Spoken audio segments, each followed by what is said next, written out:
மதுரை 18ஆம் படி கருப்பின் வரலாறு.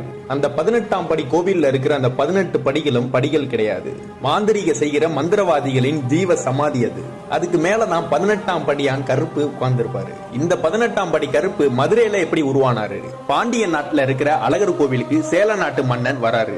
அழகரை பார்த்தோன்னே அவரோட அழகுல மயங்கி பிரமிச்சு போய் நிக்கிறாரு. இந்த அழகரை எப்படியாச்சும் கடத்தி நம்ம நாட்டுக்கு கொண்டு வரணும்னு எவ்வளவோ திட்டம் போடுறாரு. அந்த சேல நாட்டுல உள்ளவங்கன்னா சொல்றாங்க, அது ஒரு சக்தி வாய்ந்த சிலை, அது அவ்வளவு சீக்கிரம் கொண்டு வர முடியாதுன்னு. எப்படியாவது அந்த சிலையை எடுத்துட்டு வந்துடணும்னு 18 மந்திரவாதிகளை ஏற்பாடு பண்றாரு சேல நாட்டு அரசர். அந்த மந்திரவாதிகளும் சொல்றாங்க, அந்த கடவுள் ரொம்ப சக்தி வாய்ந்தவர், மாந்திரிகம் தாந்திரிகம்னா செஞ்சுதான் அந்த சிலையை கட்டுப்படுத்தி எங்களால கொண்டு வர முடியும்னு சொல்றாங்க.